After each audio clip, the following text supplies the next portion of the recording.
Hello everyone and welcome back to the Geek Gallery, and here is another episode of The Writer's Block.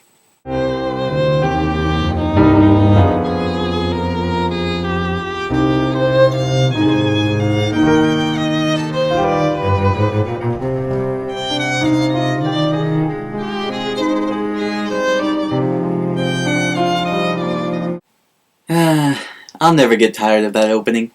Anyway, today's subject is yet again another webcomic. This time, though, we're taking a look at something slightly more recent than Sabrina Online or VG Cats. This one was started way back in 2004 and has since gone on to almost 260 strips in a very well-structured storyline, I might add. This is one of my favorite, another of my favorite webcomics, Las Lindas. Created by Chalo with additional writing by Soulcat and ID Fox, Las Lindas is set in a futuristic utopia where furry creatures known as primes and humans live together in peace. The story itself centers around a young woman named Mora Lindas who has just inherited her father's 433-acre farm.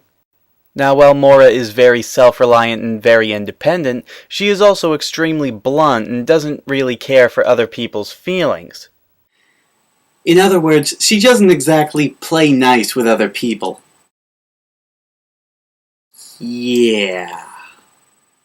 Of course, running a farm that large on her own would be next to impossible, so she does pick up a few workers on the side, the first of which is Miles Lionheart, a chauvinistic cynic who believes in sex now, questions later, and who also believes that booty is the worthiest cause of all. I like big butts and I cannot lie. You other brothers can't deny.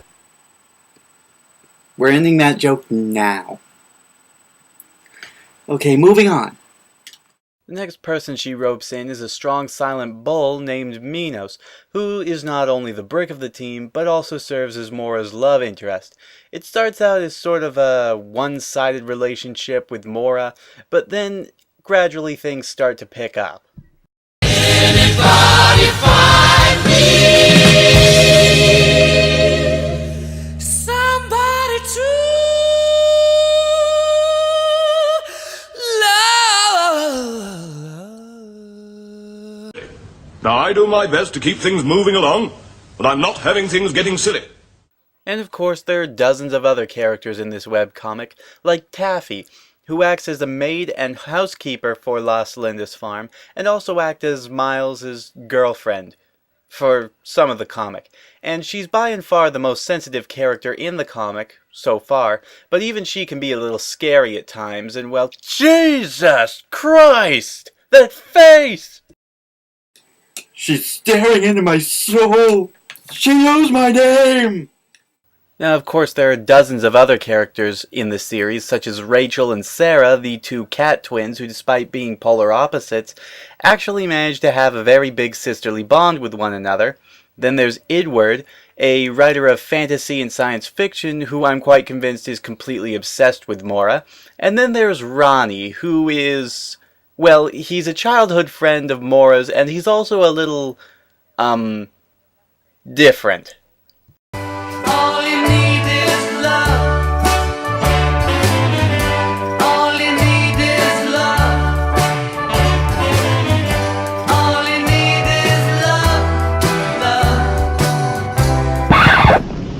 Stop that! Silly! Now, while I said that the series focuses mostly on Mora, it is actually a very character-driven story that focuses on pretty much every character that lives at Las Lindas, giving us their backgrounds, their pasts, their personalities, and showing us how they grow and change as a person as the series goes on. It also shows us how they interact with one another and how they view each other as different people. You hear that, folks? You actually get character development in this story. Awesome! Now, the characters are incredibly versatile and interesting, and the comedy and drama is very well balanced in this series. However, it does have quite a few other things going for it. One of these things is the fantastic art style and the fact that every panel flows naturally from one to the other, and the time jumps between pages, they actually feel natural, like you would expect to see this in an actual comic, one that you pick up off the newsstands. And the other thing that it has going for it? This world actually has a history. Now, of course, it's easy enough to cobble together a quick origin story about your world or your characters and just never give a second thought to them again. Heck, Image Comics does it all the time.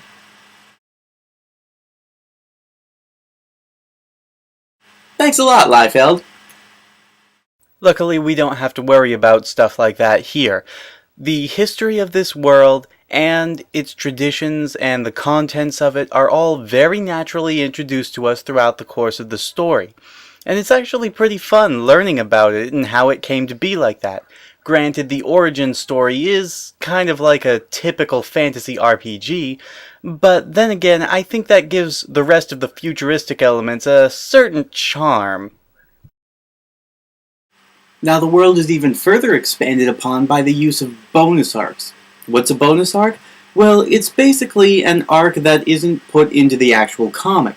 These are bonus comics that are used to sort of explain details that have been left out of the plot, like a character's past or certain aspects of the history of this world. And it works quite well. Most of them are actually pretty interesting, and some of them don't even have mentions of characters that are featured in the comics.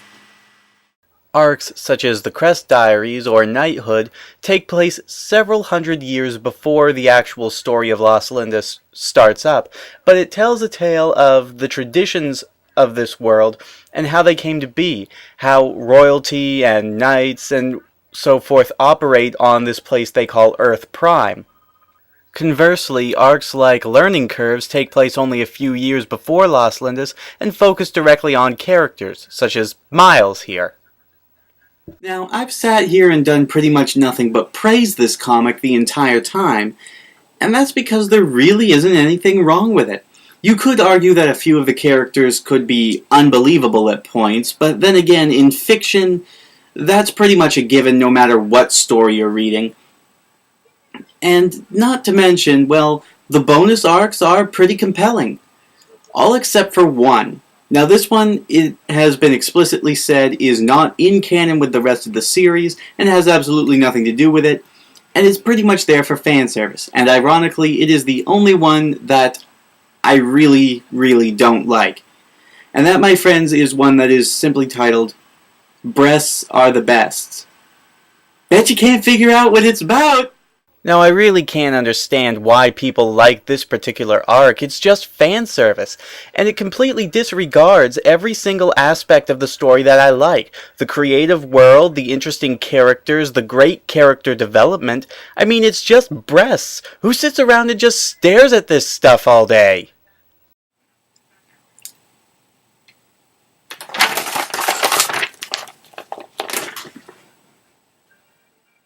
Probably because I'm such a nerd, I also really like the Dungeons and Dames bonus arc, which follows Taffy and a bunch of her friends as they actually play out a Dungeons and Dragons campaign, get in and out of character, and talk amongst themselves. It's actually pretty interesting to see how this happens, especially if you've played a Dungeons and Dragons game. It's almost like you're sitting in on a D&D game that's really happening. So all in all, what can I really say about this comic? Well, not much that's negative, obviously. It's a very funny, very dramatic, very well put together story with very interesting characters, a very creative setting, and just everything about it is really, really good. I'd recommend this to anybody who reads webcomics. Now, granted, there are a few little nitpicky parts that I didn't really get into in this review.